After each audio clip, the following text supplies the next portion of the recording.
আসলা তখন একটা সাদা পাথর আছে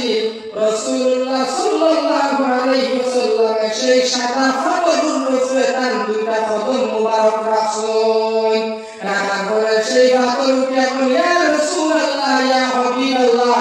আমি ধন্য হয়ে গেলাম আপনাদের এত পবিত্র কদম মুবারক আমি পাথরের উপরে রাখছেন ইয়া রাসূলুল্লাহ আপনি দোয়া করুন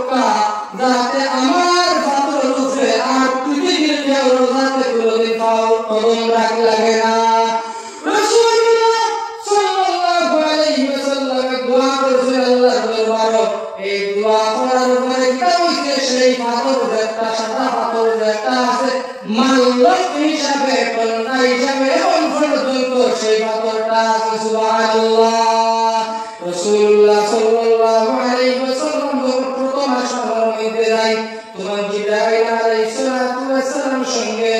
রাসূলুল্লাহ সাল্লাল্লাহু আলাইহি ওয়াসাল্লাম প্রথম আসমানের মধ্যে যাওয়ার পর দেখা যায় একটা মুখ দেখা যায়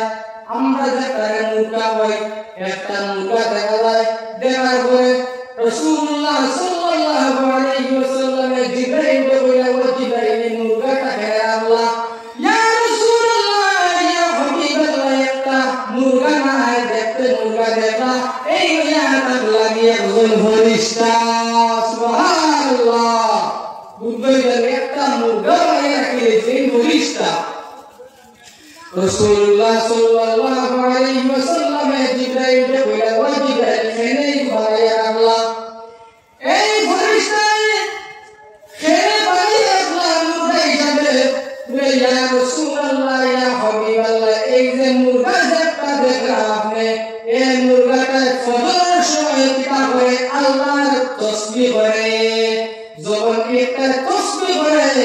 আর আমরা দুনিয়ার জমিনের মধ্যে তো মুর্দা বলাছেন সমস্ত মুর্দাগুলো তখন তাসবিহ পড়ে কোন তাসবিহ পড়ে সুবহুন কুদ্দুসুন সুবহানাল্লাহ মুর্দা ভাঙতে যাবে বলেন প্রথম সময়ের মধ্যে যেই মুর্দা একটা করে আল্লাহর তাসবিহ পড়ে পড়ার কারণে আমরা বাড়ির মধ্যে তো মুর্দা বলাছেন সমস্ত মুর্দা কিতা করে তার ফুট যাত্রা আছে মাটির মধ্যে লাগাইয়া পড়ে সুবহুন কুদ্দুসুন এতে বোঝা গেল আল্লাহর জিকির করে ঢেউ কিতা করে মুর্দা আল্লাহর এই করে আল্লাহর তাসবিহ পড়ে রাসূলুল্লাহ সাল্লাল্লাহু আলাইহি ওয়াসাল্লাম আরো সামনের দিকে অগ্রসর হইয়া হওয়ার পর দেখা যায় কিছু মানুষ দেখা যায় একটা ব্রেঞ্চের মধ্যে একটা ব্রেঞ্চ মানে লাকড়ির টপটার মধ্যে দেখা যায় আগুন আর আগুন জ্বলে আর মানুষ সেই জায়গার মধ্যে আগুনের মধ্যে বসা রাসূলুল্লাহ সাল্লাল্লাহু আলাইহি ওয়াসাল্লাম জিবরাইল কইলা ওয়া জিবরাইল আলাইহিস সালাম মানুষকে এত কষ্ট করতে দেখা যায় এই আগুনের মধ্যে এনে বইলা আগুন টপটার মধ্যে এনে বইলা তখন জিবরাইল কইলা ইয়া রাসূলুল্লাহ ইয়া হাবিবাল্লাহ যারা জমিনের মধ্যে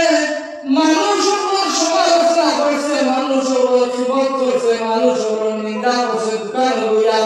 বাজার হইয়া ব্রেঞ্চ হইয়া বিপদ করছে ইয়া রাসূলুল্লাহ এবং তাইতে নিজের ব্রেঞ্চ বসলা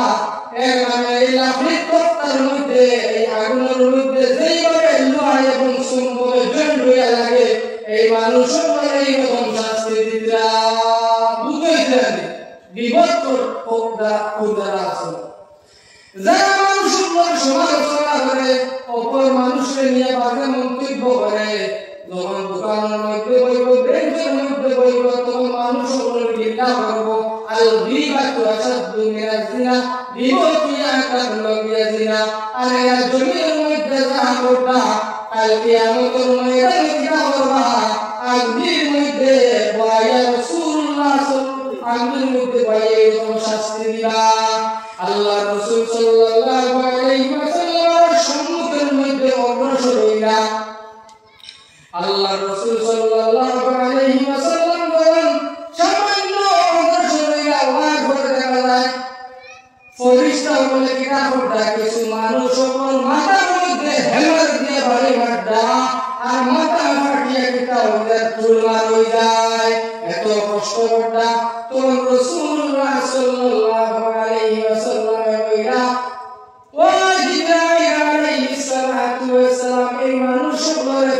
ফেরেশতা এত আযাব দিতা কোন কারণে তখন জিবরাইল কইলা ইয়া রাসূলুল্লাহ ইয়া হাবিবাল্লাহ এই যে মানুষ মাথা একটা ফাটিয়া গেল তোমার হইয়া ইয়া রাসূলুল্লাহ এই জমিনের মধ্যে ফান্দে মসজিদ বানাইছে জামে মসজিদ বানাইছে বানানি ফরতা কিতাব করছে না মসজিদের ব্যবহার করছে না নামাজ পড়িছে না মসজিদ শুধুমাত্র বানাইছে তারা কিতাব করছে না কিয়াম করছে না এরকম আযাব বুঝাই দেন কত আযাব সুস্থ হয়ে সেকেন্ডের ভিতরে